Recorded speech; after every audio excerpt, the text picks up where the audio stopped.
Hello guys, എല്ലാവർക്കും പുതിയൊരു വീഡിയോയിലേക്ക് സ്വാഗതം. ഇന്ന് ഞാൻ വന്നിരിക്കുന്നത് ഒരു കട്ടിംഗ് വീഡിയോ ആയിട്ടാണ്. XXL സൈസിൽ വരുന്ന ഒരു പ്ലീറ്റഡ് നൈറ്റി വളരെ സിമ്പിളായിട്ട് എങ്ങനെ തയ്ക്കാമെന്ന് കാണിക്കുന്നൊരു വീഡിയോ ആണ് കേട്ടോ ഇത്. അപ്പോൾ XXL സൈസ് ഉള്ളവരൊക്കെ ഈ ഒരു സെയിം അളവ് എടുത്ത് സ്റ്റിച്ച് ചെയ്തൊന്ന് നോക്കണേ. പ്ലീറ്റഡ് നൈറ്റിയാണ്, ഫ്രണ്ടിലും ബാക്കിലും പ്ലീറ്റ് വരുന്ന ഒരു നൈറ്റിയാണിത്. അപ്പോൾ ഞാനത് ഇതുപോലെ 4ആയിട്ട് മടക്കി ഇട്ടിട്ടുണ്ട്. ഫോൾഡഡ് ആയിട്ടുള്ള സൈഡ് നമ്മൾ നിൽക്കുന്ന സൈഡിലാണ്, ഓപ്പൺ സൈഡ് അപ്പുറത്താണ്. ആദ്യം തന്നെ നമുക്ക് യോക്ക് പാർട്ട് ഇതുപോലെ അളന്ന് മാറ്റി വെക്കാം. അപ്പോൾ ഞാനൊരു 10 ഇങ്ങനെ അടയാളം എടുക്കുന്നുണ്ട്. മേളിൽ നിന്ന് താഴേക്കാണ് എടുക്കുന്നത്. മേളിലും ഫോൾഡഡ് ആയിട്ടുള്ള സൈഡാണ് കേട്ടോ വരുന്നത്. ഇങ്ങനെ 10 ഈ 2 സൈഡിലും 10 എടുത്തിട്ട് നേരെ ഒന്ന് സ്ട്രെയിറ്റ് ആയിട്ട് വരച്ചു കൊടുക്കണം. അതിനുശേഷം നമുക്കത് കട്ട് ചെയ്ത് മാറ്റാം. അപ്പം നമ്മൾ ഈ 10 എടുത്ത് മാറ്റുന്നത് യോക്ക് പാർട്ടാണ്, നമ്മുടെ മേളിലത്തെ പാർട്ട്. താഴത്തെ സ്കേർട്ട് പാർട്ട് നമ്മൾ ഇതുപോലെ ഒന്ന് സെപ്പറേറ്റ് ചെയ്ത് വെട്ടുന്നുണ്ട് കേട്ടോ. രണ്ടും 2 പാർട്ടായിട്ട് വേണം നമുക്ക് കട്ട് ചെയ്യാൻ വേണ്ടി. നിങ്ങളപ്പോൾ ടോട്ടൽ ലെങ്ത്തും കൂടി ഒന്ന് നോക്കിയിട്ട് കട്ട് ചെയ്യണം കേട്ടോ. ഞാൻ ഓൾറെഡി കട്ട് ചെയ്ത് വെച്ചിരിക്കുകയാണ്. എനിക്ക് ഒരുപാട് പൊക്കമില്ലാത്ത ഒരാൾക്കായതുകൊണ്ട് ഒരു 50 മതിയായിരുന്നു. നിങ്ങൾ എത്രയാണെന്ന് വെച്ചാൽ ടോട്ടൽ ലെങ്ത്തും കൂടി നോക്കി ഒരു 2 ഇഞ്ചെങ്കിലും തയ്യൽത്തുമ്പ് ഇടണം. കാരണം ഈ സ്കേർട്ടും യോക്ക് പാർട്ടും കൂടി നമ്മൾ ജോയിൻറ്റ് ചെയ്യുമ്പോൾ കുറച്ച് പീസ് നമുക്ക് തയ്യൽത്തുമ്പായിട്ട് പോകും. അതുകൊണ്ട് തയ്യൽത്തുമ്പ് ഇട്ടിട്ട് വേണം നിങ്ങൾ ടോട്ടൽ ലെങ്ത്ത് അടയാളപ്പെടുത്താൻ വേണ്ടി. ഇനി നമുക്ക് യോക്ക് പാർട്ടിൽ ഓരോന്നായിട്ട് അടയാളപ്പെടുത്തി കൊടുക്കാം. നമ്മളപ്പോൾ XXL സൈസാണ് തയ്ക്കുന്നതെന്ന് പറഞ്ഞല്ലോ. അപ്പം നമുക്ക് ഷോൾഡർ വരുന്നത് 7.5 ഇതുപോലെ ഷോൾഡർ നമ്മൾ 7.5 എടുത്തിട്ടുണ്ട്. ഫോൾഡഡ് ആയിട്ടുള്ള സൈഡിൽ നിന്ന് ഓപ്പോസിറ്റ് സൈഡിലോട്ടാണ് നമ്മളിങ്ങനെ 7.5 എടുക്കുന്നത്. ശേഷം നമുക്ക് ആ 7.5 എടുത്ത അവിടെ നിന്ന് താഴേക്ക് ആം ഹോള് എടുക്കാം. ആം ഹോള് ഞാനപ്പോൾ ഒരു 6 എടുക്കുന്നത്. അപ്പോൾ നിങ്ങൾ വിചാരിക്കും ഈ XXLക്കാർക്ക് 6 മതിയോ എന്ന് വിചാരിക്കും. ബാലൻസ് നമ്മൾ സ്കേർട്ടിൽ നിന്ന് ആം ഹോൾ എടുക്കുന്നുണ്ട്. നമ്മൾ പ്ലീറ്റഡ് ആയിട്ടുള്ള നെയ്റ്റ് ആണല്ലോ തയ്ക്കുന്നത്, അതുകൊണ്ട് നമുക്ക് 6 തന്നെ മതിയാവും. അതിനുശേഷം നമുക്ക് അതൊരു ബോക്സായിട്ട് വരക്കാം. അതൊരു ബോക്സായിട്ട് വരച്ച് കഴിഞ്ഞിട്ട് നമുക്ക് ചെസ്റ്റിൻ്റെ അളവ് വേണം. ചെസ്റ്റ് നമ്മൾ കൊടുക്കുന്നത് 9 കേട്ടോ. തയ്യൽത്തുമ്പും എല്ലാം കൂട്ടി നമ്മളൊരു 9 മാത്രം എടുത്താൽ മതി. അപ്പം നമ്മളിത് ഇതുപോലെ ചെസ്റ്റിൻ്റെ അവിടെ 9 എടുക്കുന്നുണ്ട്. 9 എടുത്തു കഴിഞ്ഞിട്ടാണ് നമുക്ക് ബാലൻസ് എല്ലാം അടയാളപ്പെടുത്താനുള്ളത്. ഇതുപോലെ ഒന്ന് 9 കൊടുത്തിട്ടുണ്ട്. ഒരു 9 ഇഞ്ച് നമ്മളിങ്ങനെ ഒന്ന് അടയാളപ്പെടുത്തിയിട്ടുണ്ട്. വേണമെങ്കിൽ ഒരു സ്ട്രെയിറ്റ് ലൈനായിട്ട് കൊടുത്തേക്കാം, അതിൻ്റെ ആവശ്യമില്ല. നമുക്ക് ആ ഒരു കറക്റ്റായിട്ടുള്ളൊരു ഇത് കിട്ടിയാൽ മതി. അപ്പോൾ ഞാനൊരു സ്ട്രെയിറ്റ് ആയിട്ട് ലൈൻ കൊടുത്തിട്ടുണ്ട്. അത് 9 കൊടുത്തിരിക്കുന്നത്, അറ്റം വരെ 9ൻ്റെ അവിടെ ഒരു അടയാളം കൊടുത്തിട്ടുണ്ട്. ഇനി നമുക്ക് ചെയ്യാനുള്ളത് നമുക്കൊരു കൈക്കുഴി വേണമല്ലോ. അപ്പോൾ ആം ഹോള് കർവ് ഒന്ന് വരച്ചു കൊടുക്കാം.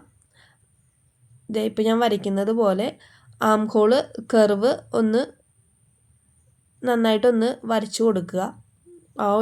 നമുക്ക് ആ ഒരു ഭാഗം കിട്ടിയിട്ടുണ്ടല്ലോ, 9ൻ്റെ അറ്റം വരെ നമുക്കിങ്ങനെ ഒന്ന് വരച്ചു കൊടുക്കാം.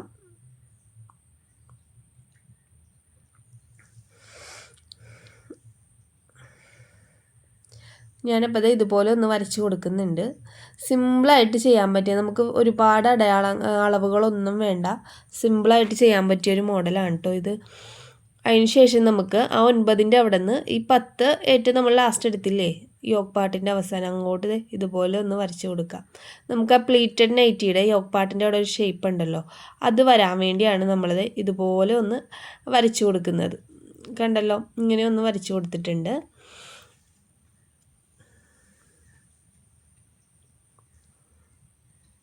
നമുക്കപ്പോൾ ഒരു ഷേപ്പ് ഇപ്പം തന്നെ കിട്ടിയിട്ടുണ്ട് കേട്ടോ. ഇനി നമുക്ക് ചെയ്യാനുള്ളത് നെക്കാണ്. നെക്ക് ഞാനൊരു 2.25 ഇഞ്ചാണ് കൊടുക്കുന്നത് നെക്കിൻ്റെ വിഡ്ത്ത്. നിങ്ങൾക്ക് വേണമെങ്കിൽ 3 കൊടുക്കാം. നിങ്ങൾക്ക് എത്രയാണെന്ന് വെച്ചാൽ ഒരു 2.25 3 XXLകാർക്ക് കൊടുക്കാറുണ്ട് ഞാൻ. ബാക്കിലെ ഇറക്കം നമ്മൾ 3 കൊടുക്കുന്നത്. ഫ്രണ്ടിലെ ഇറക്കം ഒരു 5.5 കൊടുക്കുന്നത്. അപ്പോൾ തയ്ച്ച് കഴിയുമ്പോൾ ഒരു 6 ഉണ്ടാവും ഫ്രണ്ടിൽ. അതിന് ശേഷം നമുക്കതൊരു ബോക്സായിട്ട് വരച്ചിട്ട് ഏത് ഷേപ്പിലെ നെക്കാണോ വേണ്ടത് അത് വരച്ചു കൊടുക്കുക. ഞാൻ ബാക്കിൽ ഒരു റൗണ്ട് നെക്കാണ് വരയ്ക്കുന്നത്. ഫ്രണ്ടിൽ ഇങ്ങനെ ഒരു സ്ക്വയർ വരച്ചിട്ട് ഒരു 1/2 ഇഞ്ച് മേളിലോട്ട് കയറ്റി വരച്ചിട്ട് ഒരു അടയാളം കൊടുക്കുന്നുണ്ട്. ഇതേ ഒരു 1/2 ഇഞ്ച്. അതിന് ശേഷം ഇങ്ങനെ ഒന്ന് വരച്ചു കൊടുക്കുന്നുണ്ട്. ഈ ഒരു നെക്കാണ് ഞാൻ ഫ്രണ്ടിൽ കൊടുക്കുന്നത്. അപ്പോൾ നമ്മുടെ ബാക്കും ഫ്രണ്ടും നെക്കിൻ്റെ പരിപാടി കഴിഞ്ഞു. ഇനി നമുക്ക് ചെയ്യാനുള്ളത് സ്ലീവാണ്.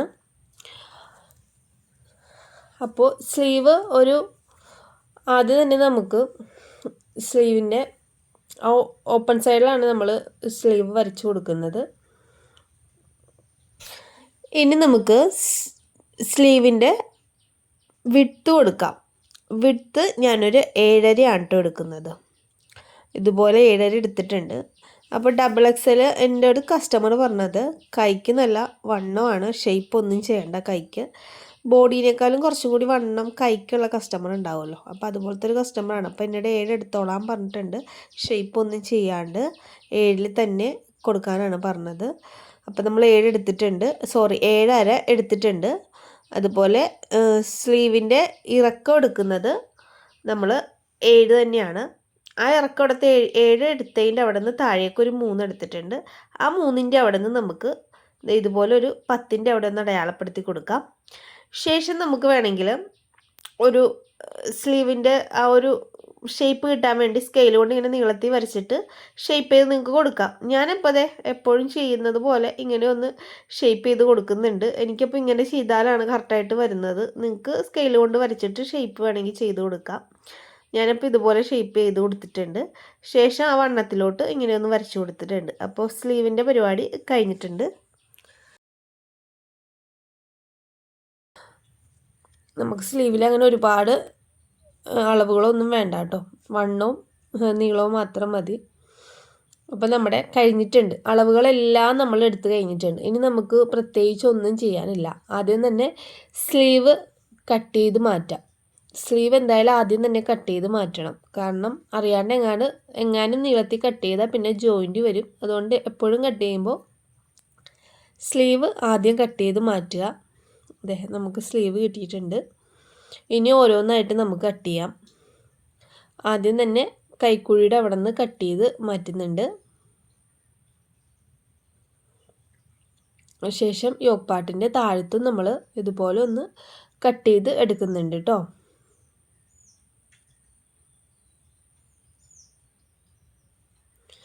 ഇനി നമുക്ക് ചെയ്യാനുള്ളത് നെക്കാണ്. നെക്ക് അപ്പോൾ ഫ്രണ്ടും ബാക്കും ഒരുമിച്ച് ബാക്കിലെ നെക്ക് നമ്മൾ വരയ്ക്കുന്നുണ്ട്. ഫ്രണ്ടും ബാക്കും കൂടി ഒരുമിച്ചാണ് കേട്ടോ വെട്ടുന്നത്. ആ ഒരു പീസ് മാറ്റി വെച്ചിട്ടുണ്ട്. അതിന് ശേഷം ഷോൾഡർ നമുക്ക് കട്ട് ചെയ്തെടുക്കാം. 2 ആക്കാം ഷോൾഡർ. പിന്നീടാണ് നമ്മൾ ഫ്രണ്ട് പാർട്ട് മാത്രം എടുത്തിട്ട് നെക്ക് കട്ട് ചെയ്യുന്നത്. ബാക്ക് പാർട്ട് ഒരുമിച്ച് കട്ട് ചെയ്ത് ഫ്രണ്ട് പാർട്ട് മാത്രം ആ മേളിൽ കിടക്കുന്ന പീസിൽ നിന്ന് കട്ട് ചെയ്ത് ഇതുപോലെ മാറ്റുക. ഇങ്ങനെ കട്ട് ചെയ്യുമ്പോൾ നമുക്ക് സിമ്പിളായിട്ട് നെക്കെല്ലാം കറക്റ്റായിട്ട് കട്ട് ചെയ്തെടുക്കാൻ പറ്റും കേട്ടോ. അതാണ് ഞാൻ ഇങ്ങനെ തന്നെ മടക്കിയിടണം എന്ന് പറയുന്നത്. മെറ്റീരിയൽ ഇത് വരുന്നത് ഫ്രണ്ട് പാർട്ടിലെ യോക്ക് പാർട്ടാണ് കേട്ടോ. നമുക്ക് ഫ്രണ്ടിലെ യോക്ക് പാർട്ടാണ്. പിന്നെ നമുക്ക് ബാക്കിലെയും യോക്ക് പാർട്ട് കിട്ടിയിട്ടുണ്ട്. അത് മാറ്റി വെക്കാം. ഇനി നമുക്ക് ചെയ്യാനുള്ളത് സ്കേർട്ട് പാർട്ടെന്നും പറഞ്ഞ് മാറ്റി വെച്ച ആ ഭാഗത്താണ്. നമുക്ക് അതെടുത്തിട്ടൊന്ന് നേരെ ഇട്ട് കൊടുക്കാം. രണ്ടും കൂടി ഒരുമിച്ച് ഇങ്ങനെ നേരെ ഇട്ട് കൊടുക്കാം. അപ്പോൾ ഫോൾഡഡ് ആയിട്ടുള്ള സൈഡിലല്ല നമ്മൾ അടയാളങ്ങൾ കൊടുക്കുന്നത്. ഓപ്പോസിറ്റിൽ വരുന്ന ആ ഓപ്പൺ ആയിട്ടുള്ള സൈഡില്ലേ, അവിടെയാണ് ഫോൾഡഡ് സൈഡ് ഇങ്ങോട്ട് മാറ്റി വെച്ചിട്ട് ആ ഓപ്പൺ ആയിട്ട് വരുന്ന സൈഡിലാണ് നമ്മൾ ഇനി അടയാളങ്ങളൊക്കെ കൊടുക്കേണ്ടത്. ആ ഭാഗത്താണ് നമുക്ക് കൊടുക്കാനുള്ളത്. ആദ്യം തന്നെ ആ കോർണറിൻ്റെ അവിടെ നിന്ന് നമുക്ക് താഴേക്ക് ഒരു 3 ഇഞ്ചും സൈഡിലേക്ക് ഒരു 2.5 ഇഞ്ചും. ആദ്യം തന്നെ സൈഡിലോട്ട് ഒരു 2.5 ഇഞ്ച് അടയാളം കൊടുത്തിട്ടുണ്ട്. താഴേക്കൊരു 3 ഇഞ്ച് അടയാളം കൊടുത്തിട്ടുണ്ട്. അതിനുശേഷം നമുക്ക് കൈക്കുഴി, ബാലൻസ് വന്ന കൈക്കുഴി ഇതുപോലെ ഒന്ന് വരച്ചു കൊടുക്കാം. നിങ്ങൾക്ക് വേണമെങ്കിൽ അതൊരു ബോക്സ് ആയിട്ട് വരക്കാൻ തെറ്റിപ്പോവെങ്കിൽ, ഇല്ലെങ്കിൽ ഇതുപോലെ ഒന്ന് കൈക്കുഴിയുടെ ബാലൻസ് ഇടുമെന്ന് ഇങ്ങനെ ഒന്ന് വരച്ചു കൊടുക്കാം. അതിനുശേഷം നമ്മൾ യോക്ക് പാർട്ട് ഇങ്ങനെ വളച്ചാണല്ലോ വരച്ചിരിക്കുന്നത്. അടിയിൽ ഒരു കർവ് പോലെയാണല്ലോ വരച്ചിരിക്കുന്നത്. അപ്പോൾ നമുക്ക് സ്കേർട്ടായിട്ട് അറ്റാച്ച് ചെയ്യുമ്പോൾ ഒരു ഇത്തിരി കൂടി ഒന്ന് കർവായിട്ട് കിട്ടാൻ വേണ്ടി നമുക്കിത് ഈ സ്കേർട്ട് ഇതുപോലെ ഒന്ന് കർവായിട്ട് വരച്ചു കൊടുക്കാം. വെട്ടുമ്പോഴും ഇങ്ങനെ ഒന്ന് കർവായിട്ട് തന്നെ വെട്ടി കൊടുക്കണം. നമ്മൾ ആ യോക്ക് പാർട്ടിലോട്ട് സ്റ്റിച്ച് ചെയ്ത് കൊടുക്കുമ്പോൾ ഒരു ഫിനിഷിങ് കിട്ടാൻ വേണ്ടിയാണ് ഇങ്ങനെ കർവായിട്ട് സ്കേർട്ട് ഒന്ന് ചെറുതായിട്ട് വെട്ടുന്നത് കേട്ടോ.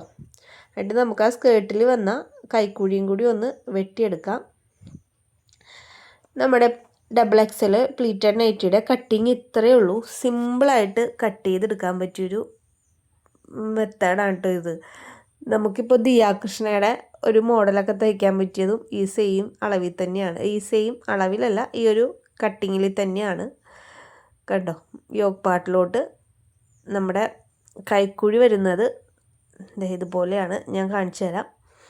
കണ്ടോ, കൈക്കുഴി ഇങ്ങനെ വരും. ബാലൻസ് വരുന്നത് നമ്മളിങ്ങനെ പ്ലീറ്റഡ് ആയിട്ട് കൊടുക്കുമ്പോഴാണ് പ്ലീറ്റഡ് നൈറ്റി ആകുന്നത്. ഫ്രണ്ടും ബാക്കും ഇങ്ങനെ തന്നെയാണ് ചെയ്യേണ്ടത്. കണ്ടോ, നല്ല ഭംഗിയായിട്ട് തന്നെ കിട്ടും. കൈക്കൂടി ബാലൻസ് നമുക്ക് അവിടെ നിന്ന് കിട്ടിയിട്ടുണ്ട്. ഫ്രണ്ടിൽ ഇങ്ങനെ നടുക്കായിട്ട് പ്ലീറ്റ് കൊടുത്താൽ മതി, ബാക്കിലും കൊടുക്കണം. അപ്പം നമുക്ക് ദിയാകൃഷ്ണയുടെ മോഡൽ എന്ന് പറഞ്ഞല്ലോ, അതും ഈ സെയിം തന്നെ മെത്തേഡിലാണ് ചെയ്യേണ്ടത്. സ്ലീവ് വെച്ചില്ലെങ്കിൽ ദിയാകൃഷ്ണ ഇട്ട പോലത്തെ കറക്റ്റ് ഇത് തയ്ച്ച് കഴിയുമ്പോൾ ആ ഒരു സെയിം മോഡലായിട്ടുണ്ടാവും. വേണമെങ്കിൽ ഒരു ലേസും കൂടി കൊടുത്താൽ കുറച്ചും കൂടി പ്രീമിയം നൈറ്റി ആയിട്ട്. ഇപ്പോൾ പ്ലീറ്റഡ് നൈറ്റി എന്ന് പറയുമ്പോൾ അമ്മമാരിടുന്നതാണല്ലോ. അപ്പോൾ ഈ ഒരു മെത്തേഡിൽ നമ്മൾ കുറച്ച് ലേസൊക്കെ വെച്ച് തയ്ച്ചാൽ, സ്ലീവും കൂടി അങ്ങോട്ട് മാറ്റിയാൽ അടിപൊളിയായിട്ട് ദിയാകൃഷ്ണൻ ഇടുന്ന പോലത്തെ ഒരു മോഡൽ നമുക്ക് സ്റ്റിച്ച് ചെയ്തെടുക്കാൻ പറ്റും. അപ്പോൾ ഈ പ്ലീറ്റഡ് നൈറ്റ് തന്നെയാണ് ദിയാകൃഷ്ണൻ ഇടുന്നത്. പറഞ്ഞു വന്നപ്പോൾ ഇത്രയും കൂടി ഹൈ മോഡലായി പോയെന്നേ ഉള്ളൂ. അപ്പോൾ ബാക്കിൽ വേണമെങ്കിൽ നമുക്ക് എയർലൈനായിട്ട് തയ്ക്കാം. ബാക്കിൽ നമുക്ക് പ്ലീറ്റ് വേണമെന്നില്ല. അപ്പോൾ ഇത്രയേ ഉള്ളൂ ഇന്നത്തെ വീഡിയോ. സ്റ്റിച്ചിങ് വീഡിയോ വേണമെങ്കിൽ പറയാൻ ഞാൻ ഇടാം. ഞാനിപ്പോൾ കട്ടിങ് വീഡിയോ മാത്രമേ എടുത്തിട്ടുള്ളൂ. എന്തെങ്കിലും ഉണ്ടെങ്കിൽ ഒന്ന് കമൻറ്റ് ചെയ്താൽ മതി കേട്ടോ. താങ്ക്